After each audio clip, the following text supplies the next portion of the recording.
Hello, welcome to GOT. Today we're going to talk about the Pixel 8a. Yes, the Pixel 8a just had a quiet release while we were all looking at the Apple iPad stuff. Let's talk about it. If you follow the Pixel phones, you know that the Pixel A series is actually the budget phone. It usually comes out just a few months after the newer phones are released, usually around the halfway mark between those and the next gen phones. So since we got the Pixel 8 and the Pixel 8 Pro, now we have the Pixel 8a. And how does it compare to the other two phones? Well, of course, it's a tier down from the Pixel 8 itself, although very similar in looks and feel to the Pixel 8.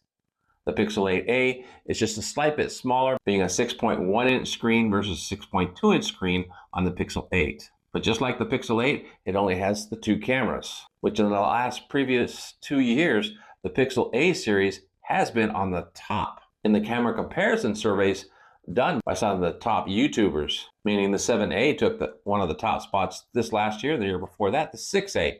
So where's the 8A going to come in? Well, it seems the 8A has the same cameras as last year, so it's probably going to be right there. But if the newer flagship phones actually improved this year, the 8A might get knocked out of the lineup at the best camera phones for photography. How does the camera specs of the 8A compare to the 8?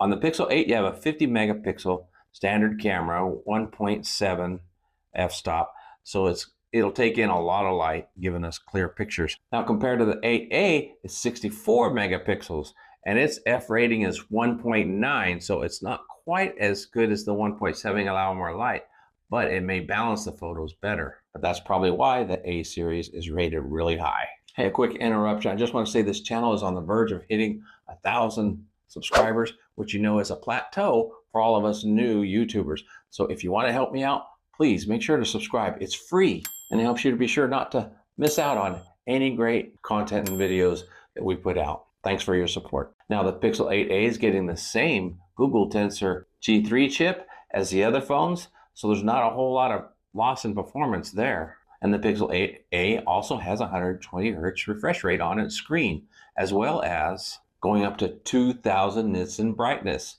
So you're not losing a whole lot between the 8 and the 8a. So then the question is, where does this become a budget phone? So the differences start with the battery. The battery is a little smaller on the A series, and also the charging. The charging is a little slower. It's at 20 watts, where on the Pixel 8 and the Pixel 8 Pro series, it's 27 watts. And then on wireless, you got 18 watts on the Pro series and the Pixel 8. On the Pixel 8a, you get a little bit slower wireless at 7.5 watts. Now the Pixel 8a starts out at $499. That's with 128 gigabytes of storage. And you compare that to the Pixel 8, which starts out at $699 at 128 gigabytes of storage. So it's just a couple $100 more to get the flagship phone. Now the Pixel 8 has been out a while, so you can look at some deals and probably get some discounts and get it at a lower price. So a lot of folks are saying, why not just get the Pixel 8? That way you know you're getting all the flagship features and you don't have to worry about any compromise. Well, I say this, the Pixel 8a may have better cameras. So for your average user, if you just want to be able to take better photos, the 8a is a good choice. And why not save the $200?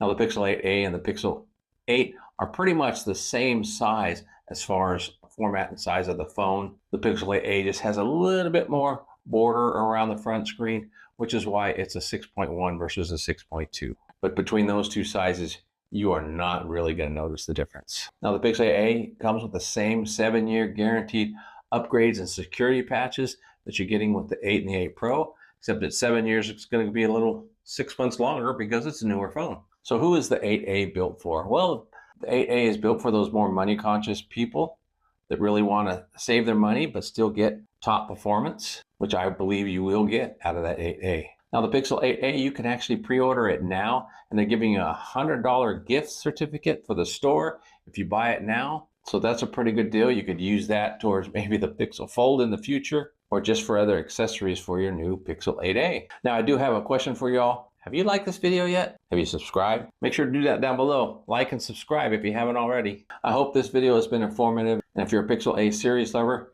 this is the phone for you. If you have any thoughts or questions, please leave them down there in the comments.